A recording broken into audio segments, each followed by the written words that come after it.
prescription drugs in this country. Just a few weeks ago, on June the 20th, West Virginia celebrated our 156th birthday. There's plenty to celebrate about West Virginia, from its breathtaking beauty and wonderful families to our kind and hospitable West Virginia spirit.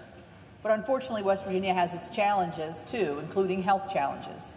We have some of the highest rates in the nation for heart disease, diabetes, cardiovascular disease, cancer, and arthritis. And while there are many non-pharmaceutical steps people are taking to prevent, for many, their prescription medicine is the difference between wellness and illness, or even between life and death. That's why it's so important that West Virginians are able to secure their medications, and that we as a Congress make sure that they are not paying too much for those medications.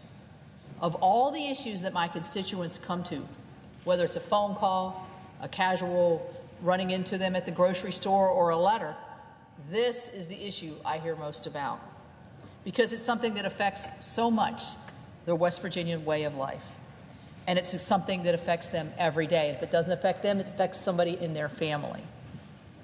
The same can be said for Americans across this country, and that's why it has become one of our nation's top priorities, one that is shared by Republicans and Democrats, and one that is significant bipartisan focus of this administration and this Congress. It is a far-reaching problem with many different factors contributing to it, and that's why we have to address it on many different fronts. And the chairman of the Health Committee is here today. He has worked through his committee diligently, and I applaud him for his efforts and look forward to joining him on the floor in support of those efforts.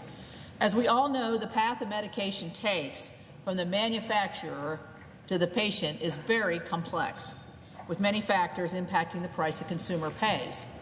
And while making changes to this pathway is very important, my constituents really don't care about the pathway.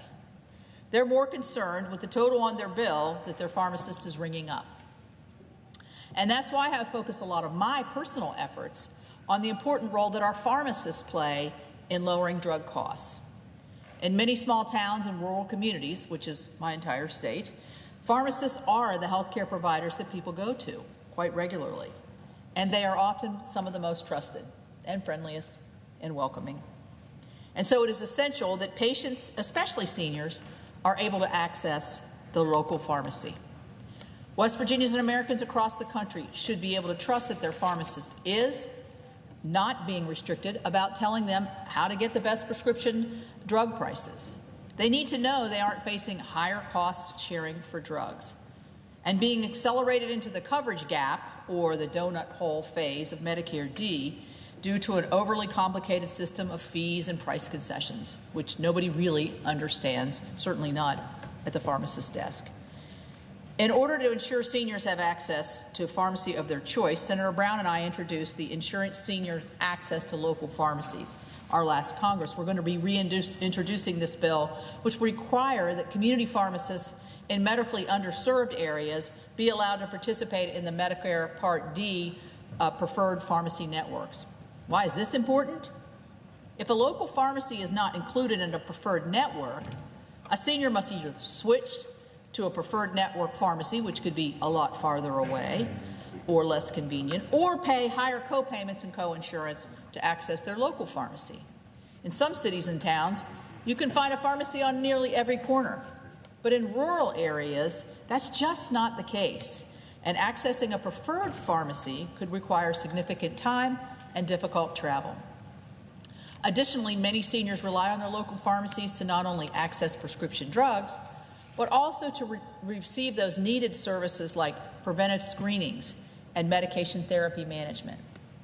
As important as access to a local pharmacy is, it is also essential that patients can trust their pharmacist to let them know which payment method provides the most savings when purchasing their prescription drugs.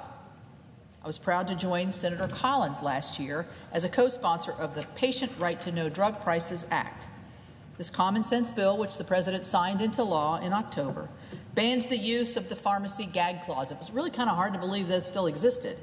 These clauses were put into place by insurers and pharmacy benefit managers, and they prevented our pharmacists from proactively telling consumers that their prescriptions could cost less if they paid out of pocket rather than relying on their insurance plan.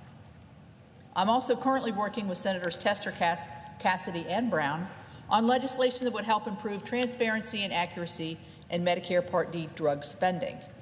Our bill would reform the application process of pharmacy price concessions, also known as direct and indirect remuneration, or DIR fees, in the Medicare Part D program. It sounds complicated, but it's driving the cost of our pharmaceuticals up. This will ensure that our seniors are not facing higher cost sharing for their drugs, or again, being accelerated into the coverage gap. It will also help ensure local pharmacies are able to stay open.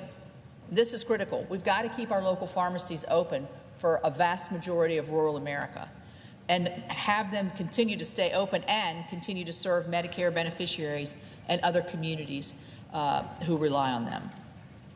And it would provide needed financial certainty for these pharmacies, which are often small businesses. My colleagues and I hope to see this legislation included in the soon-to-be-released Senate Finance package. These are just a few examples of where we are working to lower prescription drug costs. I've been listening to my colleagues and heard a lot of other ideas. They are small but much-needed steps that can be, and already are, making a real difference in our constituents' lives. But our work is far from over.